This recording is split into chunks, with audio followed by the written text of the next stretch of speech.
ಆತ್ಮೀಯರೇ, ಭಾರತ ಸರ್ಕಾರವು mission life ಪರಿಸರಕ್ಕಾಗಿ ಜೀವನ ಶೈಲಿ ಈ ಕಾರ್ಯಕ್ರಮದ ಅಡಿಯಲ್ಲಿ ಪರಿಸರ ಜಾಗೃತಿ ಮತ್ತು ಸುಸ್ಥಿರ ಅಭ್ಯಾಸಗಳನ್ನು ಸಕ್ರಿಯವಾಗಿ ಉತ್ತೇಜಿಸುವ ನಿಟ್ಟಿನಲ್ಲಿ ಶಾಲಾ ಶಿಕ್ಷಣ ಮತ್ತು ಸಾಕ್ಷರತಾ ಇಲಾಖೆ ಏಪ್ರಿಲ್ 22, 2025ರಂದು ಭೂದಿನವನ್ನು ಆಚರಿಸಲು ಸಮಗ್ರ ಶಿಕ್ಷಣ ಅಡಿಯಲ್ಲಿ ಇಕೋ ಕ್ಲಬ್ಗಳ ಮೂಲಕ ಸಸ್ಯಕ್ಕಾಗಿ QR ಸಂಕೇತಗಳು ಎಂಬ ಶೈಕ್ಷಣಿಕ ಉಪಕ್ರಮವನ್ನು ಪ್ರಾರಂಭಿಸಿದೆ. ಈ ನಿಟ್ಟಿನಲ್ಲಿ ಎಲ್ಲ ಶಾಲೆಗಳಲ್ಲಿ ಇಕೋ ಕ್ಲಬ್ ವೆಬ್ಸೈಟ್ಗೆ ಲಾಗಿನ್ ಆಗಿ ಈ ಒಂದು ಇವೆಂಟ್ಗೆ ಸಂಬಂಧಿಸಿದಂಥ ಡೀಟೇಲ್ಸ್ ಅಪ್ಲೋಡ್ ಮಾಡ್ತಕ್ಕಂಥದ್ದು ಮತ್ತು ಇದಕ್ಕೆ ಸಂಬಂಧಿಸಿದಂತೆ ಅಂದರೆ ಸಸ್ಯಕ್ಕಾಗಿ QR ಸಂಕೇತಗಳು ಚಟುವಟಿಕೆ ಹೇಗೆ ಮಾಡಬೇಕು, QR ಕೋಡ್ ಹೇಗೆ ಜನರೇಟ್ ಮಾಡಬೇಕು ಅಂತಕ್ಕಂಥದ್ದನ್ನು ಈಗ ನೋಡೋಣ. ಇದಕ್ಕಾಗಿ ಶಿಕ್ಷಕರು ತಮ್ಮ ಮೊಬೈಲ್ನಲ್ಲಿ ಬ್ರೌಸರ್ ಒಂದನ್ನು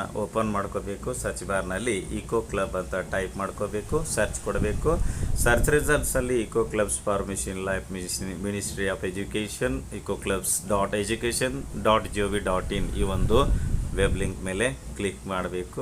ಕ್ಲಬ್ ವೆಬ್ಸೈಟ್ಗೆ ಬರ್ತೇವೆ. ಮೊದಲಿಗೆ ಲಾಗಿನ್ ಆಗಬೇಕಾಗ್ತದೆ. ಲಾಗಿನ್ ಆಗಲು ಇಲ್ಲಿ ಲಾಗಿನ್ ಬಟನ್ ಇದೆ, ಟಚ್ ಮಾಡಿ. ಸ್ಕೂಲ್ ಲಾಗಿನ್ ಟಚ್ ಮಾಡಿ. ಸ್ಕೂಲ್ ಲಾಗಿನ್ ಯುಡೈಸ್ ಕೋಡ್ ಬಾಕ್ಸ್ನಲ್ಲಿ ಶಾಲೆ ಯುಡೈಸ್ ಸಂಖ್ಯೆಯನ್ನು ಫಿಲ್ ಮಾಡಿ. ಸೆಂಡ್ OTP ಮೇಲೆ ಟಚ್ ಮಾಡಿ. ಯುಡೈಸ್ನಲ್ಲಿರುವ ಮೊಬೈಲ್ ಸಂಖ್ಯೆಗೆ 4 ಅಂಕಿಯ OTP ಬರ್ತದೆ. OTP ಫಿಲ್ ಮಾಡಲಿಕ್ಕೆ 5 ನಿಮಿಷಗಳ ಕಾಲಾವಕಾಶ ಇರ್ತದೆ. ಬಂದಂಥ OTPಯನ್ನು ಎಂಟರ್ ಯುವರ್ OTP ಬಾಕ್ಸ್ನಲ್ಲಿ ಕೊಡಿ. ಇಲ್ಲಿ ಕ್ಯಾಪ್ಚಾ ಕೊಟ್ಟಿದ್ದಾರೆ, ಅದನ್ನು ಎಂಟರ್ ಕೋಡ್ ಬಾಕ್ಸ್ನಲ್ಲಿ ಕೊಡಿ. Next submit blue colour button touch ಮಾಡಿ. ಲಾಗಿನ್ ಸಕ್ಸಸ್ಫುಲ್ ಅಂತ ಗ್ರೀನ್ ಕಲರ್ನಲ್ಲಿ ಬರ್ತದೆ. ಈಗ ನಮ್ಮ ಶಾಲೆಯ ಹೆಸರು, ಜಿಲ್ಲೆ ಮತ್ತು ಸ್ಟೇಟ್ ಹಾಗೂ ಏನು ನಮ್ಮ ಶಾಲೆ ಯುಡೈಸ್ ಸಂಖ್ಯೆಯನ್ನು ನೋಡ್ಬೋದಾಗಿರುತ್ತದೆ.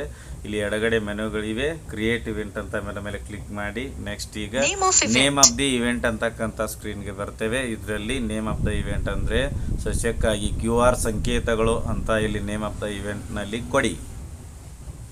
Next brief description of the event. ಈ ಒಂದು ಚಟುವಟಿಕೆಗೆ ಸಂಬಂಧಿಸಿದಂತೆ ಸಂಕ್ಷಿಪ್ತವಾಗಿ 50 ಪದಗಳನ್ನು ಮೀರದಂತೆ ವಿವರಣೆಯನ್ನು ಬರೆಯಬೇಕು.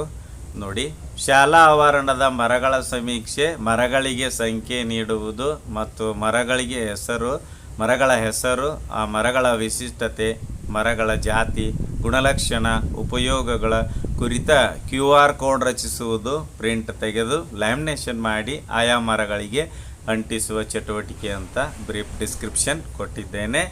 ನೆಕ್ಸ್ಟ್ ಇಲ್ಲಿ mission life theme, down arrow mark, select theme, adopt healthy lifestyles select ಮಾಡ್ತೇನೆ.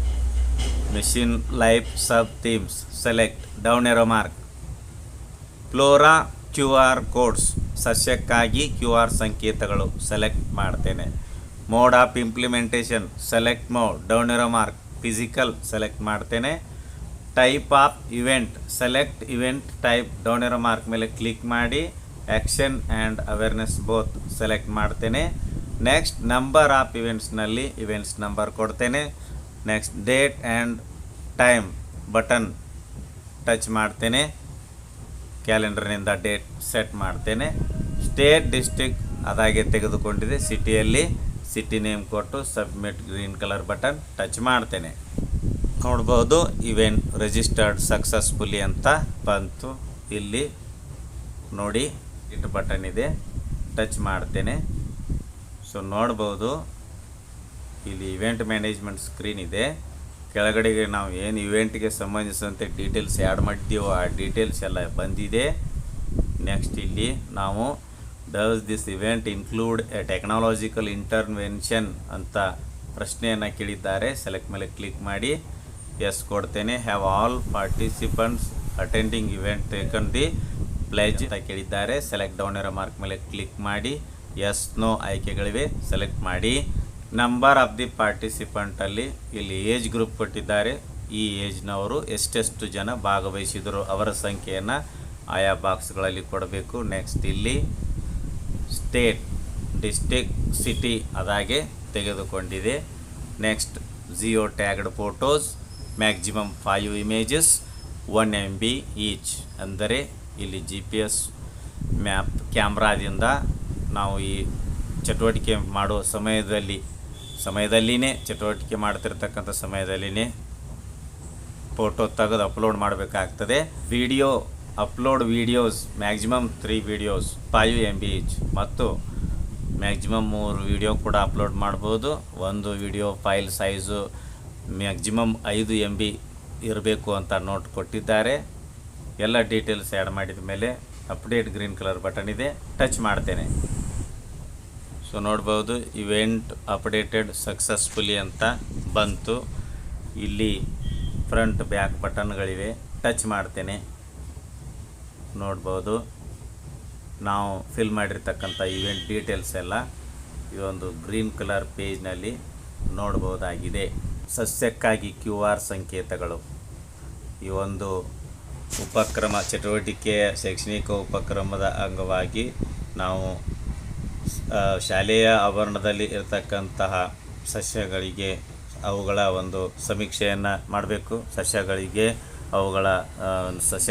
ನಂಬರನ್ನು ಕೊಡಬೇಕು ಮತ್ತು ಆಯಾ ಒಂದು ಸಸ್ಯಗಳ ಮರಗಳ ಹೆಸರನ್ನು ಬರಿಬೇಕು ಮತ್ತು ಆ ಮರಗಳ ಅಥವಾ ಮರದ ಜಾತಿ, ವೈಶಿಷ್ಟ್ಯತೆ, ಗುಣಲಕ್ಷಣಗಳು ಮತ್ತು ಅದರ ಉಪಯೋಗಗಳಿಗೆ ಸಂಬಂಧಿಸಿದಂತೆ ನಾವು QR ಕೋಡನ್ನು ರೆಡಿ ಮಾಡಬೇಕಾಗ್ತದೆ. QR ಕೋಡನ್ನು ರೆಡಿ ಮಾಡಬೇಕಾದ್ರೆ ಇದೇ ಗೂಗಲ್ನಲ್ಲಿ ಏನು ಮಾಡಿ, ಇಲ್ಲಿ ಸರ್ಚ್ ಬಾರ್ನಲ್ಲಿ QR ಕೋಡ್ monkey.com ಅಂತ ಟೈಪ್ ಮಾಡಿ.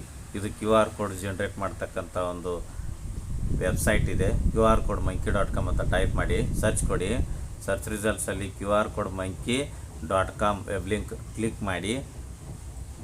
ಇಲ್ಲಿ ಮೇಲ್ಗಡೆ ಮೆನುಗಳಲ್ಲಿ ಟೆಕ್ಸ್ಟ್ ಮೇಲೆ ಕ್ಲಿಕ್ ಮಾಡಿ. ಎಂಟರ್ ಕಾಂಟೆಂಟ್ ಕೆಳಗಡೆ ಯುವರ್ ಟೆಕ್ಸ್ಟ್ ಅಂತ ಬಾಕ್ಸ್ ಇದೆ, ವೈಟ್ ಕಲರ್ ಬಾಕ್ಸ್. ಇಲ್ಲಿ ತಾವು ಸಸ್ಯಕ್ಕಾಗಿ QR ಕೋಡ್ ಸಂಕೇತ ಈ ಒಂದು ಚಟುವಟಿಕೆ ಅಡಿಯಲ್ಲಿ ಯಾವ ಒಂದು ಮರಕ್ಕೆ ಸಂಬಂಧಿಸಿದಂತೆ ತಾವು QR ಕೋಡ್ ಕ್ರಿಯೇಟ್ ಮಾಡಬೇಕಂದುಕೊಂಡಿದ್ದೀರೋ ಆ ಒಂದು ಮರದ ವಿವರಣೆಯನ್ನು ಇಲ್ಲಿ ಕೊಡಿ. ನಾನಿಲ್ಲಿ ಉದಾಹರಣೆಗೆ ನಮ್ಮ ಶಾಲಾ ಆವರಣದಲ್ಲಿ ಒಂದು ಬೇವಿನ ಮರಕ್ಕೆ ಸಂಬಂಧಿಸಿದಂತೆ ಅದರ ಎಲ್ಲ ಒಂದು ಡೀಟೇಲ್ಸನ್ನು ಈಗಾಗಲೇ ನಾನು ಟೈಪ್ ಮಾಡಿ ಇಟ್ಕೊಂಡಿದ್ದೇನೆ. ಯುವರ್ ಟೆಕ್ಸ್ಟ್ ಕೆಳಗಡೆ ಇರತಕ್ಕಂಥ ವೈಟ್ ಬಾಕ್ಸ್ನಲ್ಲಿ ಆ ಡೀಟೇಲ್ಸನ್ನೆಲ್ಲ ಕೊಡ್ತೇನೆ. ನೆಕ್ಸ್ಟ್ ಇಲ್ಲಿ QR ಕೋಡ್ ಅಂತ ಗ್ರೀನ್ ಕಲರ್ ಬಟನ್ ಇದೆ, ಅದರ ಮೇಲೆ ಕ್ಲಿಕ್ ಮಾಡ್ತೇನೆ. ಪ್ರೊಸೆಸಿಂಗ್ ಆಗ್ತಾ ಇದೆ. ಇಲ್ಲಿ ಡೌನ್ಲೋಡ್ PNG ಬಟನ್ ಇದೆ, ಅದರ ಮೇಲೆ ಕ್ಲಿಕ್ ಮಾಡ್ತೇನೆ. Your QR code is being generated, please do not refresh or close the window ಅಂತ ಬರ್ತದೆ. ಡೌನ್ಲೋಡ್ ಮೇಲೆ ಕ್ಲಿಕ್ ಮಾಡ್ತೇನೆ. QR ಕೋಡ್ ಜನರೇಟ್ ಆಯಿತು. ಸೊ ಇದಿಷ್ಟೇ ಏನಪ್ಪ ಅಂದರೆ ನಾವು ಇಕೋ ಕ್ಲಬ್ಸ್ ಫಾರ್ ಮಿಷನ್ ಈ ಒಂದು ಶೈಕ್ಷಣಿಕ ಉಪಕ್ರಮದ ಅಡಿಯಲ್ಲಿ ನಾವು ಇಕೋ ಕ್ಲಬ್ ವೆಬ್ಸೈಟ್ಗೆ ಲಾಗಿನ್ ಆಗಿ ಇವೆಂಟ್ ಕ್ರಿಯೇಟ್ ಮಾಡ್ತಕ್ಕಂಥದ್ದು ಮತ್ತು ಸಸ್ಯಕ್ಕಾಗಿ QR ಸಂಕೇತಗಳು ಈ ಒಂದು ಚಟುವಟಿಕೆಗೆ ಸಂಬಂಧಿಸಿದಂತೆ QR ಕೋಡ್ಗಳನ್ನು ಜನರೇಟ್ ಮಾಡ್ತಕ್ಕಂಥ ವಿಧಾನವನ್ನು ಈ ವಿಡಿಯೋದಲ್ಲಿ ನೋಡಿದೆವು. ವಿಡಿಯೋ ಇಷ್ಟ ಆದರೆ ಲೈಕ್ ಮಾಡಿ, ಉಪಯುಕ್ತ ಅನಿಸಿದರೆ ಶೇರ್ ಮಾಡಿ. ಈ ರೀತಿ ವಿಡಿಯೋಗಳಿಗಾಗಿ ಚಾನಲ್ಗೆ ಸಬ್ಸ್ಕ್ರೈಬ್ ಆಗಿ, ಬೆಲ್ ಬಟನ್ ಪ್ರೆಸ್ ಮಾಡಿ, ನೋಟಿಫಿಕೇಷನಲ್ಲಿ ಆಲ್ ಸೆಲೆಕ್ಟ್ ಮಾಡಿಕೊಳ್ಳಿ. ನಾವು ಮಾಡೋ ವಿಡಿಯೋಗಳ ಅಪ್ಡೇಟ್ಸ್ ಪಡಿತಾ ಇರಿ. Thanks for watching. ಧನ್ಯವಾದಗಳು. ವಂದೇ ಮಾತರಂ.